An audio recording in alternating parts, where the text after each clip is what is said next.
Hello and welcome. My name is Roberta Watson, and on behalf of the Office of Alumni Relations here at Jefferson, I want to take the time to welcome you and thank you for coming to our webinar this evening, The Secret Psychology of Pets, Finding Calm Amidst Anxiety. Tonight, our speaker, Magda Kornacka, will share some origins of anxious behaviors within animals, how to identify them within our own pets, and how to work towards easing some of their stress around departures and periods of solitude. Additional resources and support will be provided for some follow-up work as well. Following her presentation, we'll also have some time to answer some of your questions. So if you want to submit any questions using the Q&A button at the bottom of your screen, we'll get to as many of those as we can. Let's get started by learning a little bit more about Magda. She is a 2016 graduate from the Master's Program of Couples and Family Therapy here at Jefferson. She has over 10 years of volunteering and working with animal shelters and currently works at the nonprofit Hand to Paw as the program director, helping with homeless animals and youth here in Philadelphia. Magda is a therapist and professional dog trainer committed to helping those with 4 legs and 2 legs alike. So with that, I want to hand it over to Magda. I know me and my little dog Arthur are going to be taking notes, so we're so excited. Thank you so much for doing this, Magda. Go ahead and take it away. Thank you so much for that introduction. Thanks, guys. And let me just share my screen. Great. Thank you, guys, for having me here today. We're going to be talking a little bit about animal anxiety and kind of how to help our 4-legged friends, but also ourselves find a little bit of calmness as a lot of us are sort of transitioning between work settings and navigating sort of going back to the office, which can be a lot. Yeah, I also want to say that if there are any questions, please feel free to type them in.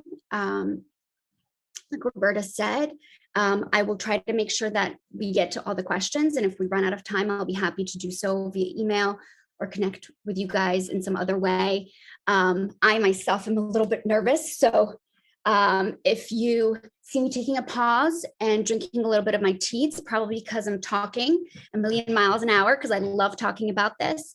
And I just need to take a little bit of a breather. So yes, welcome to Finding Calm Amidst Anxiety, The Secret Life of Pets. My name is Magda, and I am a marriage and family therapist. Let me see how I'm switching the slides here. There we go. All right, so welcome. So glad that you guys can make it. I do want to start off by just taking a minute. We're not going to do a full, mindfulness session by any means, but just taking a moment to acknowledge all of the stress, all of the changes, all of the accommodations that we've had to and sacrifices that we've had to make in the last year and a half. Some of them good, some of them bad, right? And some of us adopted new pets or fostering new animals, which has been such a wonderful opportunity. But it definitely has been hectic and stressful. So just taking a moment, to acknowledge that. And it's also stressful kind of thinking about what's to come and what's going to happen in, the next weeks, months, as we sort of try to navigate working and finding that new normal at work, with also Delta and all sorts of things being amidst our life. So, yeah, I already had a little bit of an introduction, so I'm not going to waste a ton of time talking about myself, but I do want to mention that one of the things that I talk about a lot when it comes to my work is the fact that I work within relationships, right? Whether that's relationships with other humans, whether that's relationship with our environment. But those relationships also really connect and extend to our pets, right? And whenever we're thinking about relationships, I, as a couple and family therapist, also think about attachment, right? So those are pieces of that therapy background that I think are going to kind of find their way into this presentation. And I do also want to say that, whenever we're talking about behavior and animal behavior, it's really easy for us during those conversations to anthropomorphize animals, right? And apply human emotions and rationales to them. And we know that through studying and as that studying kind of develops, we get more knowledge about, how animals think and what they sort of feel. But the field from the very beginning, in terms of studying animal behavior, has been very analytical and very observation based, right? So a lot of researchers would say like animals don't have feelings and they don't really form bonds, but we all know that's not the case, right? We know that animals have feelings and certainly have love and affection for us and for other animals in our home, hopefully, and therefore have attachment, right? So just thinking about that relationship, right? The fact that we are connected, and again, that attachment being the focus of our talk today, right? Because of that attachment, that relationship that our dogs have with us, they then kind of suffer, and cats and other animals as well, right? They then suffer when that departure or that rupture of attachment happens. And so we need to sort of figure out how can we make them more comfortable, because the fact is we can't always be at home, right? Even though over the last year and a half, we have been pretty much home, life isn't going to necessarily continue that way. So we're going to go a little bit over, what separation anxiety is and what it isn't, and sort of some knowledge that we have, which is unfortunately pretty basic, but we'll see what we can kind of get to in the next 30 minutes. So separation anxiety, another word for it is isolation distress. They're sort of interchangeable. It's sort of the official word for it, but commonly we refer to it as separation anxiety. And it is the phobia of being left alone. And a lot of times when I talk about separation anxiety, I really like to compare it to panic attacks in people, right? And panic attacks can sort of last a short amount of time, or they can the effects of them can sort of be prolonged, right? So the increased heart rate, the hypervigilance, all those sort of feelings that you get, the sweaty palms, right? All of those symptoms that you get during a panic attack can last a lot longer. And so our animals also experience that when they go into sort of this panic attack mode. And so we need to really figure out and work towards helping them address and figure out how we can decrease that fear, which is in reaction to this departure from this attachment, right? Humans, pets, maybe there's another dog that your pet is really attached to, and when that dog leaves, they also experience distress. So that fear of departure can look, have a variety of ways that it presents, right? From the attachment to people to other animals as well. So a lot of times when we sort of do an assessment of whether an animal has separation anxiety, we're looking for a lot of observable behaviors, right? And a lot of the reporting that you as a pet owner might give us. And this is an assessment that you can really do yourself as well. And I will give you guys some of those resources towards the end as well. But we're talking about the behavior that we see that you're probably pretty familiar with if you're attending this seminar today, but it might be barking, crying, howling, right? And we're not talking about the behaviors that might stem from boredom or lack of exercise, right? Which is something that's a little bit different. Or maybe house soiling as a result of not being house trained. That's a different problem that needs to be addressed and assessed. But we're talking about behaviors that truly come from this departure that happens. And so barking, howling, crying, destructive behaviors, defecating, urinating, right? When in other times the animal is house trained and using the outside area or litter box appropriately, maybe they aren't able to leave a particular spot that they're in.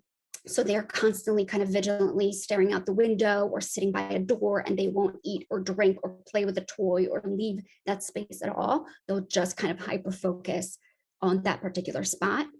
We're seeing chewing and scratching at windows and doors, right? Sometimes that's as minor as sort of scratching lightly to really tearing down wooden frames and baseboards and taking off wallpaper, and really excessive behavior, right?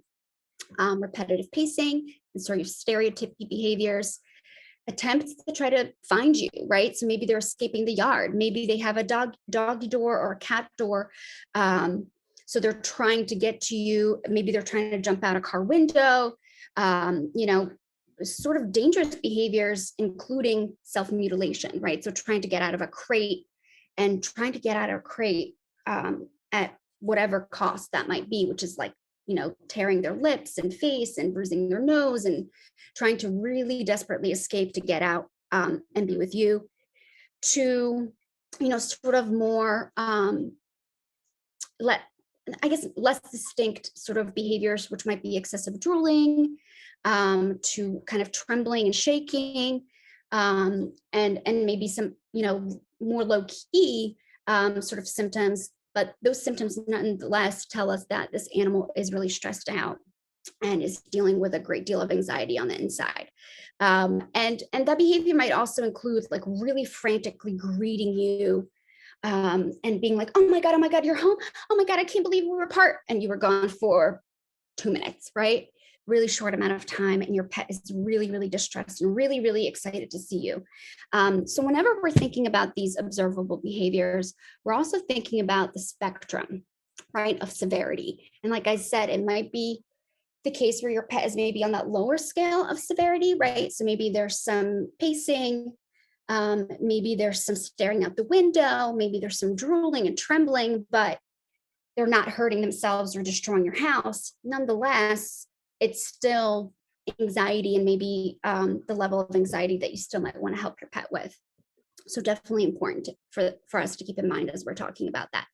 So I want to also mention, what separation anxiety is not, because there's a lot of information out there about separation anxiety and a lot of advice that you might be receiving from friends or family, or people who have had dogs all their lives, or maybe you've had dogs all your lives.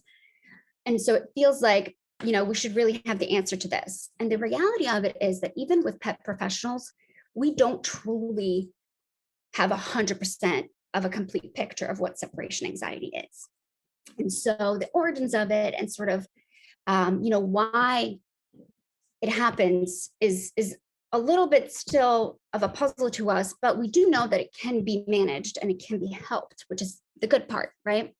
So we don't necessarily always need to know the why in order to be able to help our pets. So one of the things that I really want us to keep in mind as we're going through this presentation is, despite what you might be feeling, and I'm not trying to invalidate anyone's feelings, but despite what it might feel like, especially when you're frustrated and you get home from work and you're seeing things torn up and destroyed, or you're urine all over the floor, your dog is not trying to be bad.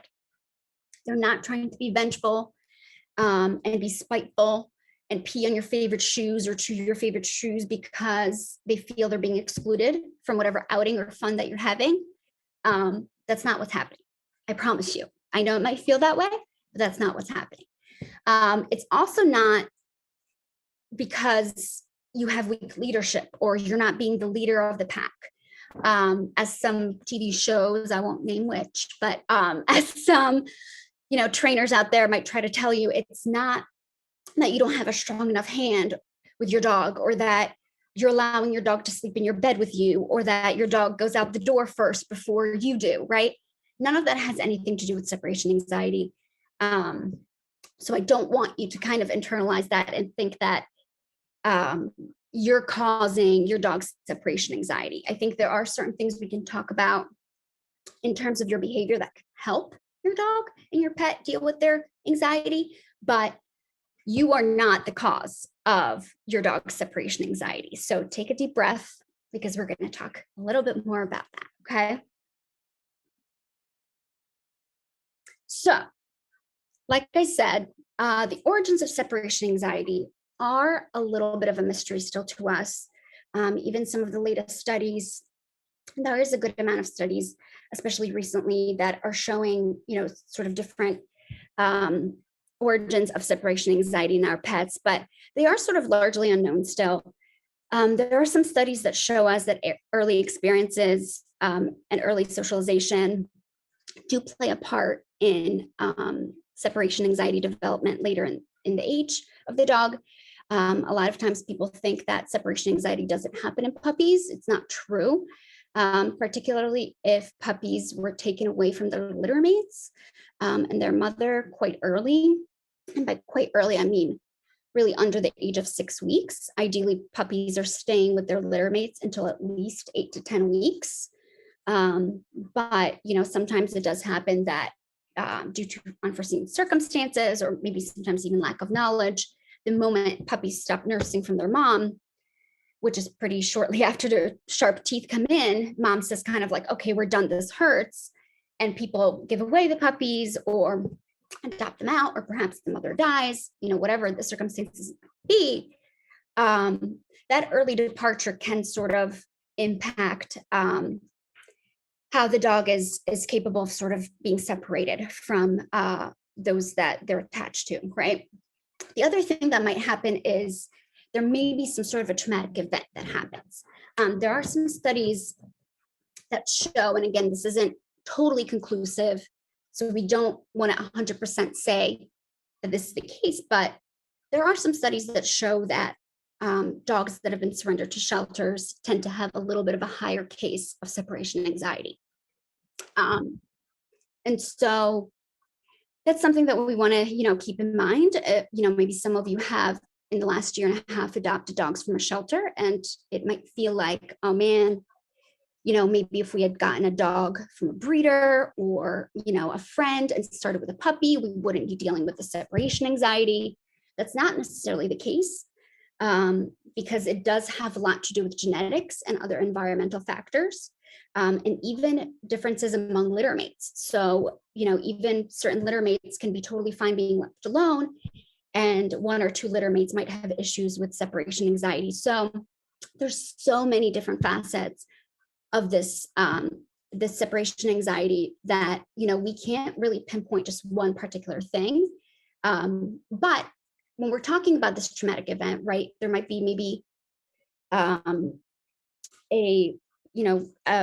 disaster or flood or some sort of natural event, right, where you have to move very suddenly or be separated from your dog, and that might be really traumatic for them. But even just going to a shelter, particularly for older dogs that have been with their family, for 2, 3, 4, 5+ years, being separated from them and going into a shelter that's really overwhelming and loud and scary can really disrupt that sort of secure attachment that the dog has had. And if you know anything sort of about attachment, we talk a lot about attachment with people and with babies, right? Sort of having secure attachment. Just because there's sort of a rift in attachment doesn't mean that attachment can't be repaired and that we can't sort of change the style of attachment, right? And so a lot of times, if we're sort of able to provide a secure base and safety and routine, we can sort of help a person, an animal, whoever, sort of become a little bit more securely attached, right? And so in terms of attachment, that is something that I tend to think about a lot, especially because I work mainly with shelter animals and homeless animals, right?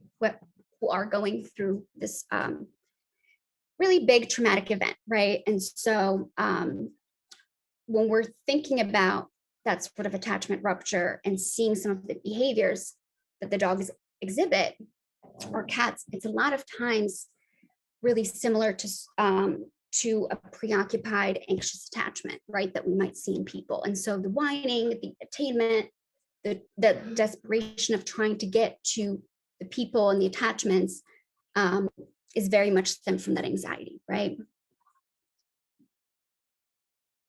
So that also brings us to the idea of general anxiety and fear in dogs as a whole. And whenever I'm talking about a lot of the body language information and the slides and the images that I'm showing to you guys, think about this in general as behaviors that animals do across species, not only with dogs. So a lot of the behaviors that we see that are indicative of fearful or anxious behavior in dogs are also indicative in cats and other species, and even humans as well. So a lot of the dogs that trainers work with, and especially, in the weeks leading up, I've been talking to some trainers and saying, hey, I'm doing this presentation on separation anxiety. And a lot of the topic that has come up with other trainers is the fact that a huge portion of dogs with separation anxiety do also deal with more general form of anxiety as well. And it might be sort of low key or subdued. It might be behaviors that maybe you're really used to your dog doing, so you don't think that they're anxiety. But I would sort of implore you to kind of explore that a little bit further and see whether there are other indications that your dog is anxious in other areas of your life and in the dog's life besides just the departure, right? So there's some really subtle cues as to how dogs experience anxiety, and that might be panting, especially when it's not hot or we haven't just exercised, suddenly refusing to eat, right? Digestion sort of gets stopped when we're really anxious. Same thing for animals as well. Pacing or moving in slow motion, maybe slow cowering or moving away. Those are all indications that a dog is exhibiting fear or anxiety. But also lip licking. There's a lot that kind of happens with the face of dogs, cats, really most mammals, when we're talking about anxiety and signals of anxious behavior. And so yawning in dogs really isn't indicative of a dog being tired. Dogs have a very different concept of time than we do, right? And so if they're tired, they usually just lay down and go to sleep. It's not that they're like, oh man, it's not my bedtime yet, so I need to stay up to work on this project. No, if they're tired, right, they're going to curl up or get comfy and they're going to lay down. So usually if we're seeing yawning in dogs, it's because they're starting to get a bit anxious and they're actually trying to relax the muscles in their jaw because their jaw is starting to sort of prepare for maybe a fight or flight situation. Not necessarily indicative that they're going to bite, but it is a good indication that the dog is getting stressed. Same with lip licking, right? When the dog sort of flicks, and same with cats, if they're flicking their tongue to their nose and they're lip licking, especially if they haven't just eaten a really delicious treat, it's usually an indication that the dog is stressed. So we want to really keep in mind, some of those signs, and maybe these are even evident in our preparation, as we're getting ready to leave, before our dog gets to that point where they're full blown freaking out because we've closed that door and we've left the space. As we're preparing to depart and leave, we might be grabbing our keys and getting our jacket or, sort of doing our pre-work routine. And our dog is sort of exhibiting these behaviors already that they're anxious. And so we're going to talk a little bit more about that as well. So I'm going to give you guys some do's and don'ts, and they're going to sort of shape what we continue to talk about. I crammed all the don'ts on one slide because I have to be honest, I hate telling people and animals what they can't do or what they shouldn't do. I'd much rather tell you what you can do. So telling you what not to do, it doesn't feel great. So I'm going to go quickly through it. But I do think it's important for us to kind of tackle some of the myths that come along with separation anxiety, because a lot of times people kind of hear certain things. And so I want to go through these don'ts really quickly, and we'll get into some more of these topics as we get into things more in detail. So we really want to avoid scolding or punishing our dogs or our pets for anything that they're doing, destroying, if they're having an accident while you were out. Again, I said this a little bit earlier, but they're not peeing out of spite. They're not doing these things because they want to piss you off when you get home from work after a long day. So I really, if you're punishing or scolding or sort of upset when you're coming in the door, it's totally natural. It's totally normal. But I really encourage you to not sort of bring that energy into the space and punish or yell at your dog for doing those things. So I also want to say, don't use equipment that might be painful or scary for your dog, whether that's, citronella, shock collars. If your dog is barking excessively because they're anxious, spraying them with citronella or shocking them or doing a bark collar is not actually going to get at the root of the of what's causing the anxiety, right? We're only going to sort of subdue or sort of eliminate that surface behavior, but your dog on the inside is still going to experience a tremendous amount of anxiety. And given that they're also being, treated with a painful, uncomfortable, aversive, that anxiety and that fear might actually become greater. And so I really encourage you guys, if you thought that, man, my dog is really sad when I'm upset, when I'm gone, when I'm upset as well, but when I'm gone, bark collar is going to be the only way my neighbors aren't going to be pissed at me. I think there are some other ways. They might take a little bit longer and they might involve a little bit more training and involvement on your part, but a shock collar is not going to make your pet less anxious. It's really going to make them more scared. Do not leave your dog in a crate alone if they haven't been conditioned to really enjoy being in their crate. We're going to get into that sort of at the end too, with some of the questions that I think you guys had. But if your dog isn't a fan of the crate, and a lot of dogs with separation anxiety aren't fans of the crate, please do not leave them for long periods of time in the crate. It is only going to increase their anxiety, and it is going to make it more stressful for them to go into the crate. If you haven't thought about using the crate, it's definitely a really awesome tool that, if introduced properly to your animal, is a really awesome tool and can be a really great space for them to feel safe and secure, and for you to protect your home or anything else that might get destroyed. But that really has to come with introducing that dog slowly and positively, and making sure that they're not going to hurt themselves trying to escape out of that crate. I also want to say that now, moving forward, and you're going to see it, and you guys are going to say, oh crap, what did we get into? Because Magda's telling us that we cannot leave our dog alone at home now. And I'm saying it, but with some caveats. So I don't want you guys to freak out. But we really don't want to leave our dog alone for longer than he's comfortable. So if that means that your dog is okay with maybe 30 minutes of you being gone, that's the period of time that we really need to be working within. If we are leaving our dogs and they are getting to a point where they are panicking and freaking out and hurting themselves and doing all these behaviors indicative of a panic attack, we really need to think about other ways of providing them with some comfort and safety and our presence, because it's just perpetuating that fearful response and that fearful behavior. And so we're going to talk a little bit more about some solutions of how you can do that and not be a prisoner of your own house, because that doesn't make sense either, right? Please also don't worry about reinforcing fear or anxiety in your dog. It's really, really challenging to reinforce emotional states in people and animals. We can reinforce behavior, right? And so animals, us included, learn through classical and, oh, hold on. It just left my head. Classical and operant. Whew. Okay. Classical and operant conditioning and by associations, right? And so it can kind of feel natural to be like, oh, my dog is scared, and if I pet them, I'm just going to encourage that fear.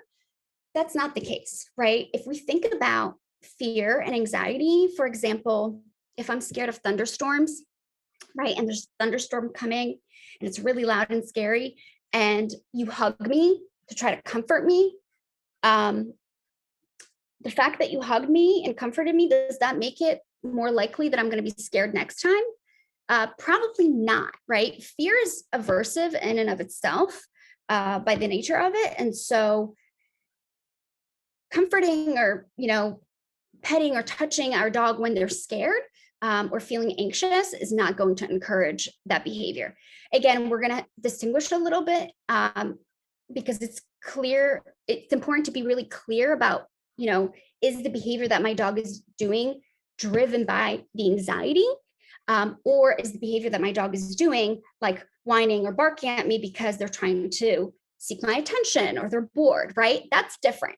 We don't want to reinforce that sort of barking and that sort of behavior, but that's very different than a symptom of anxiety and I'm freaking out and I'm having a panic attack and I'm literally unraveling And so you're not reinforcing that behavior when there's a fear underlying that behavior below.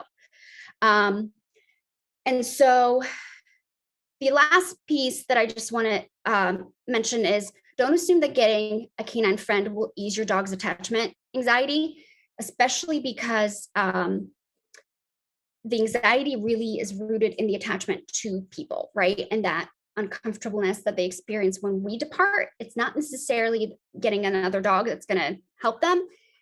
By nature, dogs are social creatures, right? Just like us. But I think this idea of like pack mentality has been really, really overused and over exaggerated, particularly when we look at more recent studies of dog behavior and dog sociability. A lot of studies even on packs of wild dogs that we currently can study in different parts of the world really indicate to us that, dogs, while we might sort of consider ourselves part of their pack, a pack is a much more loose term than we think it is. And so we really don't want to assume that if we get them another species of their pack, they're going to be all better, because that might not be the case. And it might actually make things a little bit worse. I can talk about that for a while, so I'm going to move on because I'm trying to be vigilant of time. Okay, so the first do I'm going to tell you guys is we do really want to provide our pets with a routine and consistent schedule. And if you haven't gone back to the office quite yet, I would encourage you to practice that new routine that's going to start and be the case for when you're at work as soon as possible, to really get into that routine and make that the new normal. It's really going to help versus, oh, we're together all the time and this is great, and tomorrow I leave for work and I didn't prepare you, right? So, and if that's the case and tomorrow you have work, don't freak out. It's going to be okay. But if you do have a little bit of time to prepare yourself and your pet and kind of plan, that's really going to set you guys up for success.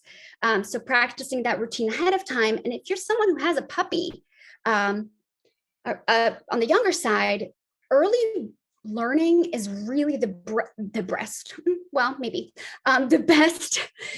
prevention and preparation that you can do to kind of prevent separation anxiety from developing. And so practicing being alone and making that really positive for a puppy is really, really crucial. We talk a lot about socialization and exposing our dogs to children and dogs and cars and all this sort of different variables in their lives, but we don't a lot of times talk about the fact that we need to really prepare them for when we're going to be outside of the home. And so that is really also important for us to think about.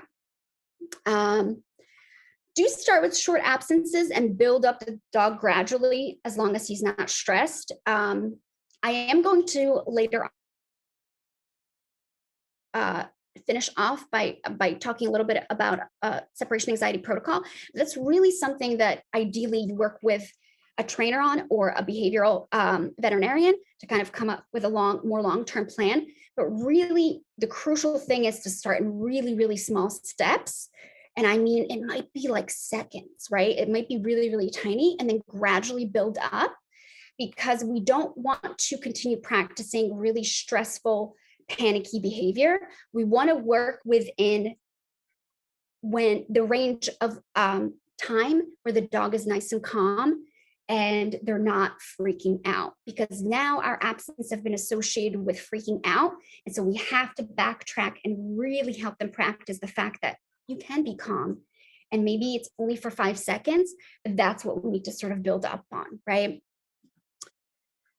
All right, the next do is exercise your dog regularly. Make sure that they're getting walks, they're getting playtime, and provide lots of enrichment in the forms of training.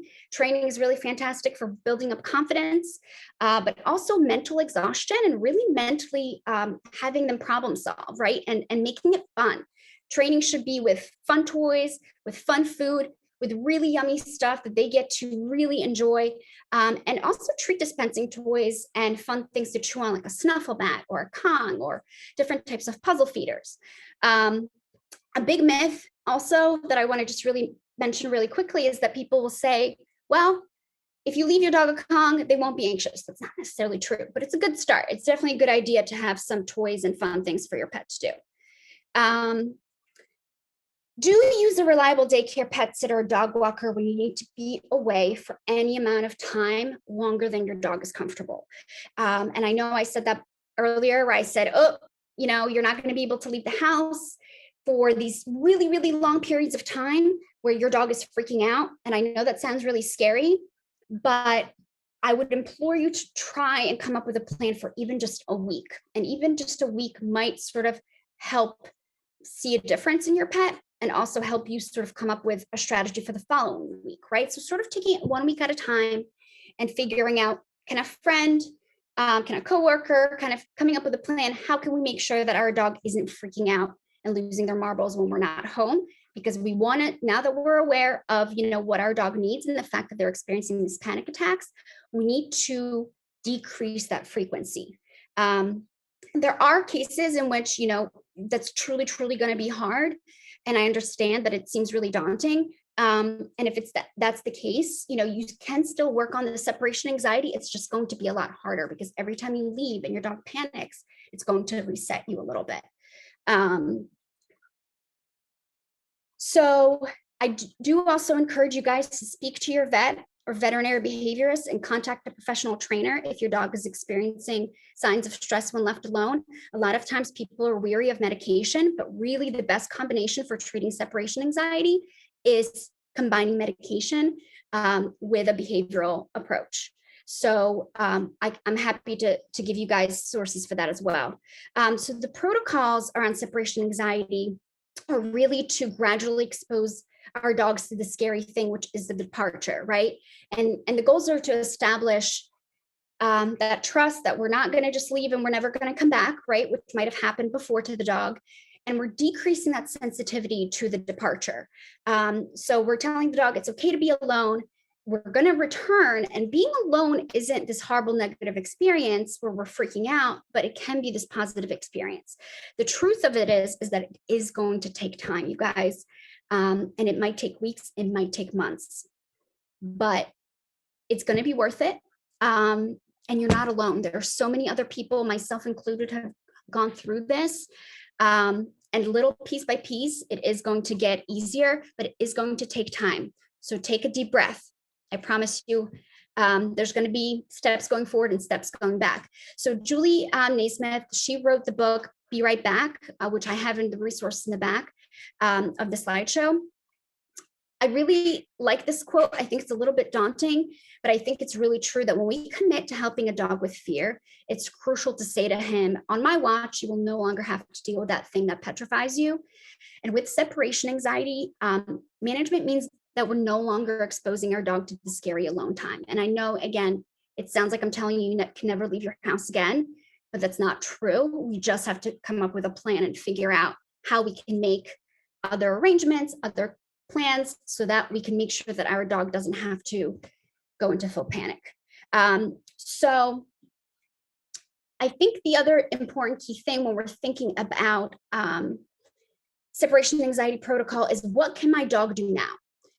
Utilizing a video camera to observe what happens when your dog, what they do when you leave is going to be really key, because that's going to help you distinguish how much time passes before my dog starts showing signs of anxiety, and then you can enter so that they don't have to get full blown, but you're going to know, okay, I have 15 minutes to work with, or I have 20 minutes, or maybe an hour, right? And it's going to give us a really key piece of information for you then to work with a trainer. So what if I can't even walk out of my house without the dog already freaking out?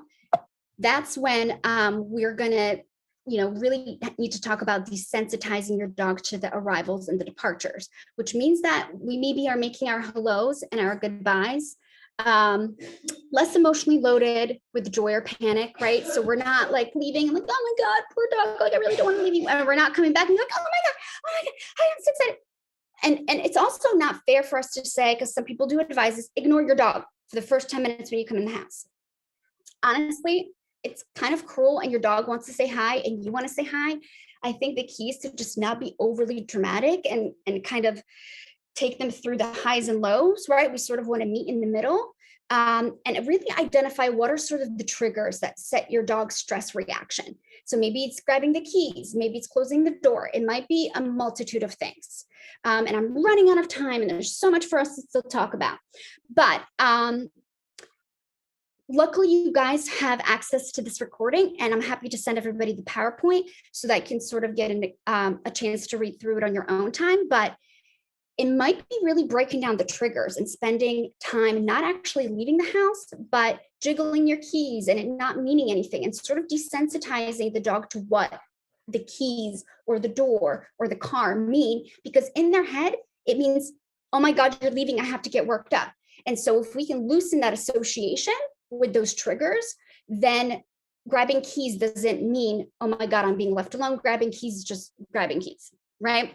So that's something that is definitely a good thing to work on.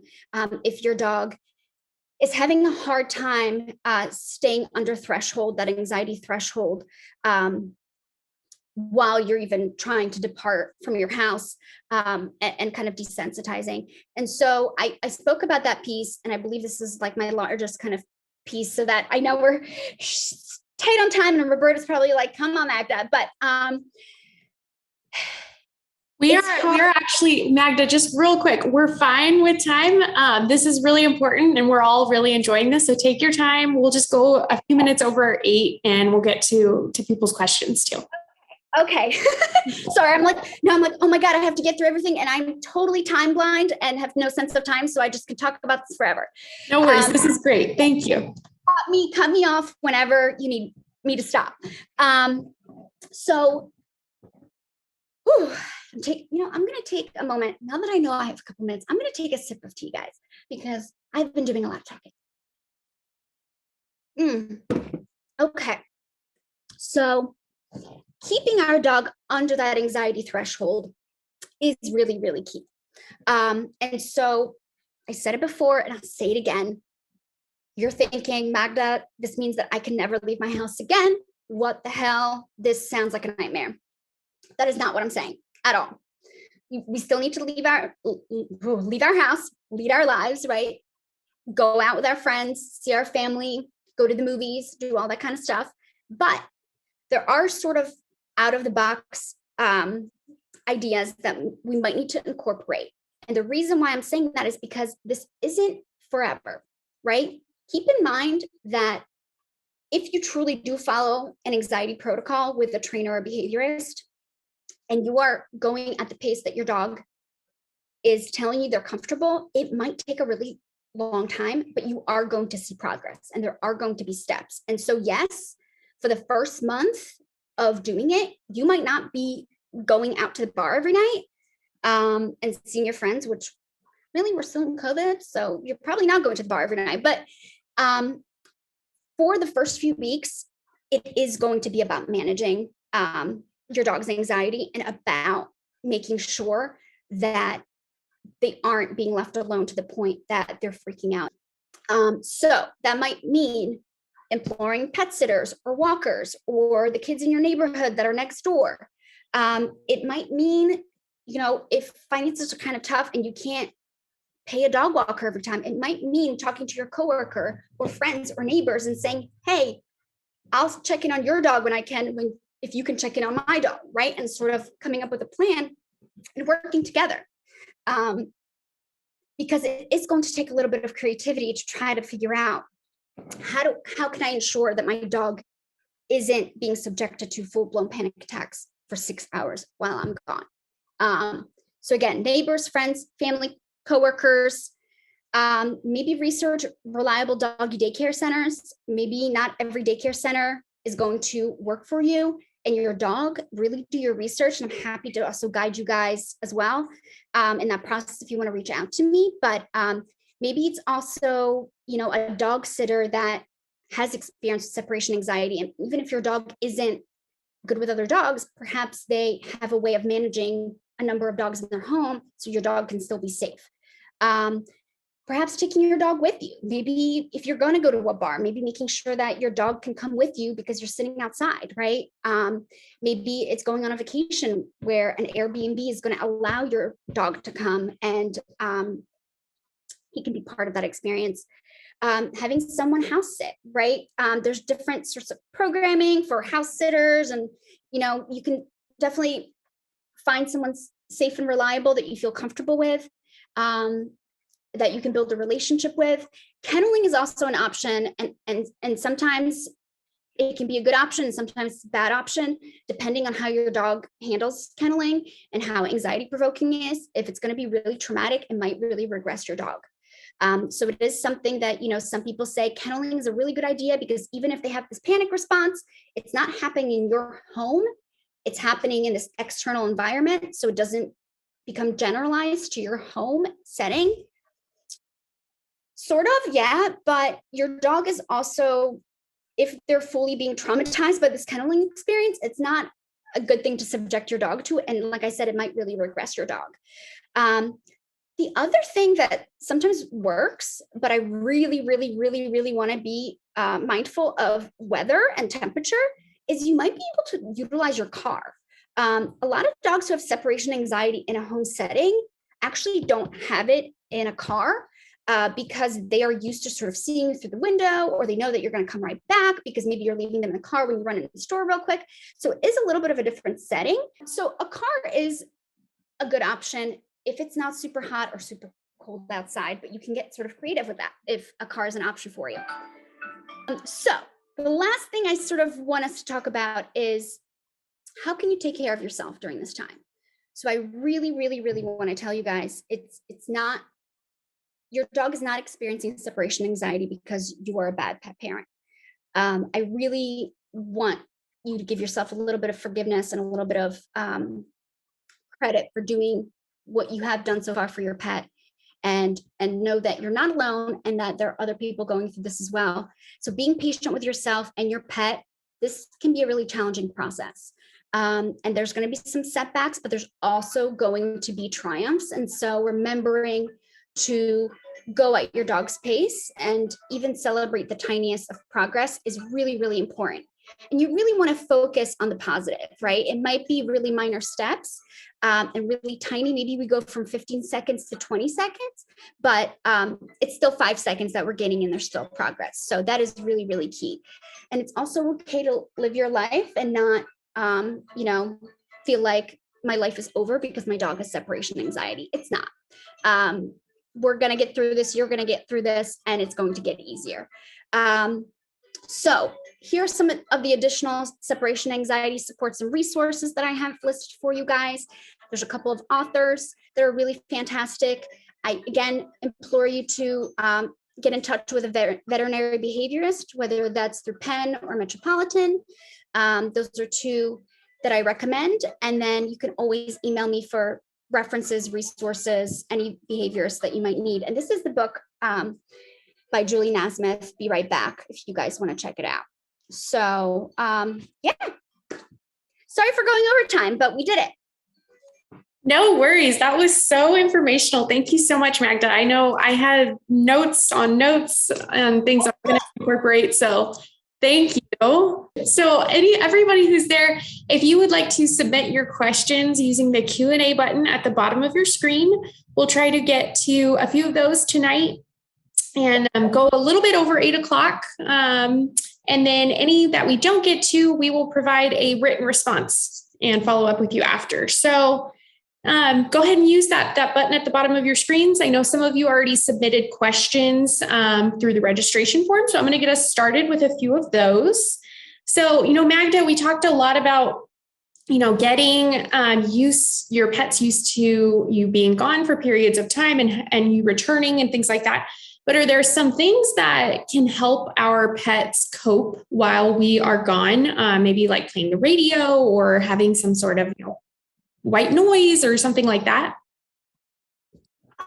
So yes, the short answer is yes. I think there's a little bit of a longer answer because I do think it depends on your dog, your pet, and sort of what their triggers are.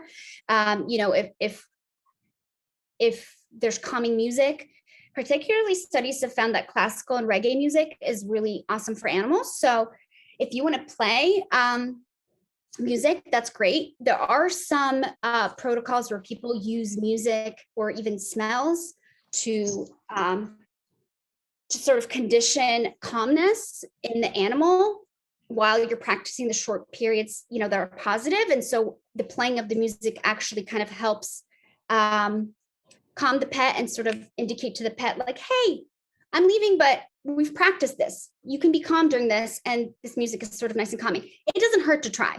There are some people who have tried like stuffed dummies that look like them with their clothes on. I mean, listen, I'm not going to tell you not to try that. If you try it and it works for you, awesome.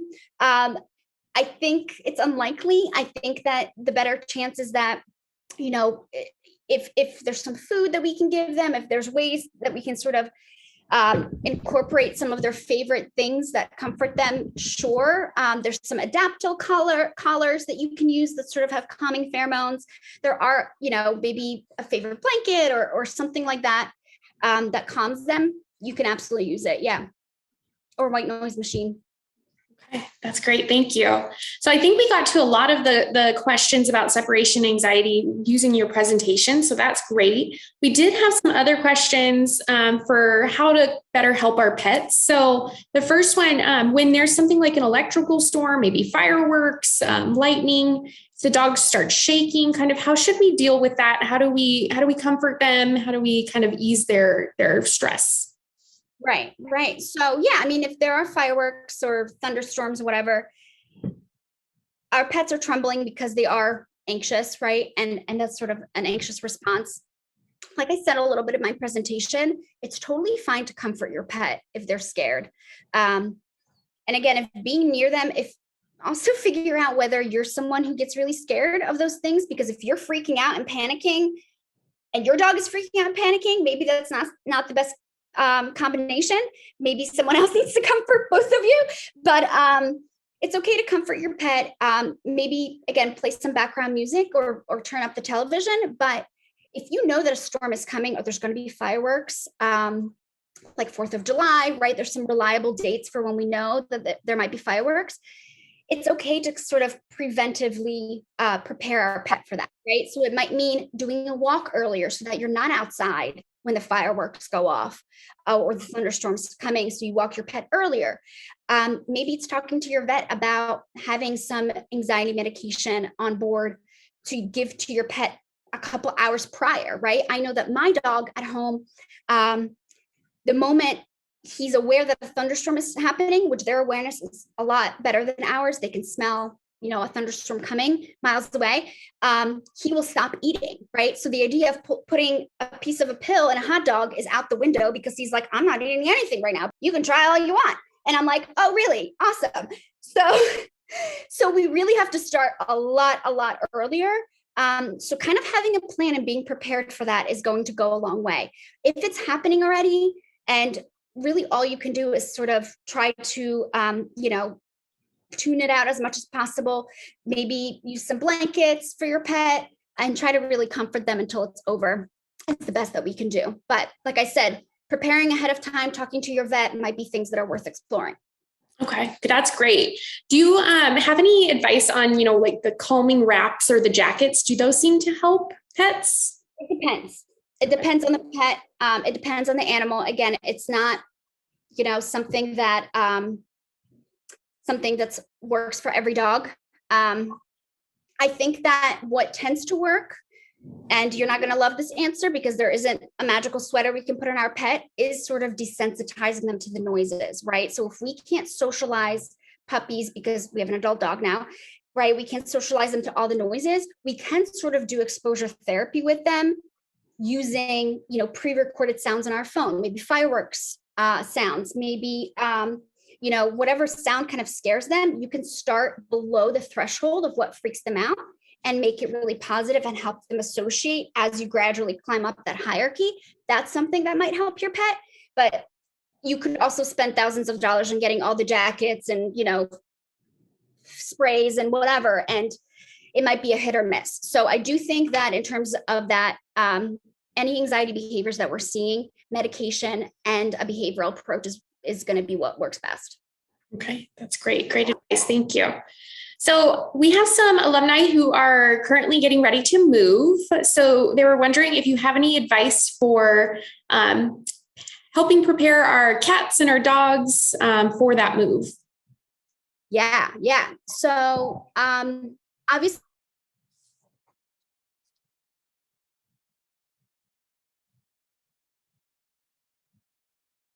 things are changing, right?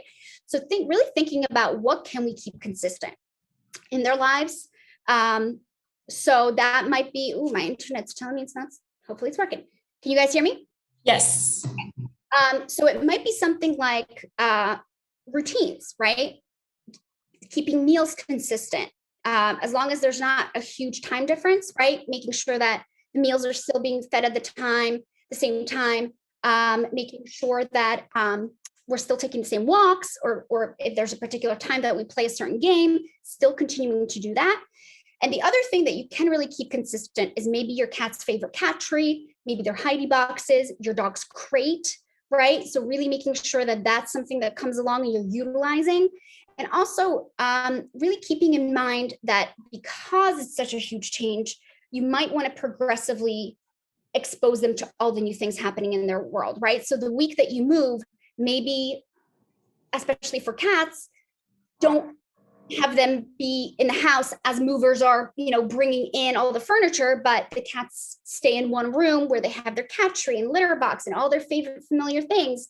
And then we kind of introduce them one room at a time or one floor at a time. And with dogs, same thing. Maybe it's not, oh my God, jump on every mover guy and go to a dog park down the street within a couple of days of moving. Maybe those steps really need to be broken down and that adjustment needs to be made slower, and keeping the routines the same as possible, and transferring those over. All right, fantastic. That's great. I just want to finish out with one more question. That's about all the time we have left. But do you suggest exposing dogs to other dogs if they have some anxiety being around new pets, or when they're out on a walk, if they seem a little more aggressive, kind of how can we better prepare our dogs for that? Right. So, I could do a whole separate talk on this because this is something I'm really passionate about. So I am going to make sure that I give you guys a really thorough response in an email, or we can do a follow-up session on this on a separate time. But the tricky thing with this is we're talking really about socialization and rehabilitation. Socialization with other animals can really only happen in that very short socialization window when dogs are puppies. Once our dogs are adult dogs, we can only really rehabilitate. And here's the other tricky thing that a lot of people don't realize. Dog sociability is really on a bell curve. Most dogs are dog tolerant / dog selective. There's only a very small, sort of at the bottom of those bell curves, dogs that are truly, truly dog aggressive, and dogs that absolutely, absolutely love all other dogs. And so if your dog is reactive or isn't a fan of all dogs, they're actually quite normal. Exposing them to dogs and having them go over that reactivity threshold is not a great idea unless you have a plan with a trainer, or you are able to sort of desensitize and counter condition some of those reactions. So I did include at the end of this, and I'm happy to email it to you guys. There's a couple of things that you can do if your dog is reactive to other dogs, to people, a variety of stimuli. And that is the engage and disengage game and the 1, 2, 3 pattern game. And the spoon theory for dogs is also really good. Dog's emotional cup, I'll send all of that. But the engage and disengage game essentially allows your dog to stay below threshold and engage with something that causes them fear or anxiety, while associating positively and being able to disengage and sort of self-interrupt. So that's really good. The look at that game is very similar. And in terms of just confidence and reactivity, even doing like a 1, 2, 3 walking pattern. This game is from Control Unleashed from Leslie McDevitt, and it's really fantastic. I'm happy to send all this out. But we essentially want to pair up, if our dog is being really reactive, getting them away from that stimuli that's making them really reactive, and then pairing it up with something really positive so we can change that response that's been conditioned, which is usually fear and anxiety that's presenting itself as aggression, right? And so what we don't want to do is yell at our dog, punish them. Sometimes people teach the leave it cue, which sounds really good in theory, but all you're doing is like yanking on your dog and telling your dog to leave it while your dog is freaking out. That's not really super helpful. So I'm happy to email a more thorough response and share these with you guys, but there's certainly things to work on. And a couple of really fun games that I think can make walking a little bit less stressful and reactive for your dog. That's great. Thank you so much. There are a few questions we didn't get to. So like I said, I will provide those to you. We'll get a written response and we'll send that back out to our alumni. So with that, thank you again so much, Magda, for being here with us tonight and for sharing all of these tips. I know I got a lot out of it, and I hope all of our alumni did as well. I'm going to go ahead and pop up my screen. I wanted to share just a few closing announcements of some upcoming events that we have. First off, we have a Rising Up Achieving Financial Success workshop series coming up in the next few months. So be sure to sign up for that if you want some tips and tricks for managing your finances. If you are interested in what it takes to become an author, we will be having a sit-down conversation with author Maddie Sinha, who actually wrote the White Coat Diaries. So we'll hear about her journey to becoming an author, what it takes to get published, and a little bit more about her book, which is her debut novel. And then we have a webinar kicking off our Workout Wednesday series called I Like to Move It. And we're actually going to have the faculty from our exercise department come and give us some tips and tricks for how to get back to going to the gym or working out in your home safely so you can help prevent injury. So that'll be great. And then back by popular demand are our Workout Wednesdays. And we have a whole new lineup taking place in October and the first week of November. So be sure to go check out those events along with some others that we have coming up at jefferson.edu/alumni events. We also have our Jefferson Alumni Network. So if you'd like to connect with other alumni in your area, or specialty or practice, or just here at Jefferson, go ahead and scan that QR code or visit the website that you see on the screen. So with that, I am going to wish you all a wonderful night. Thank you so much for joining us, and we hope to see you all again soon. Take care. Thank you.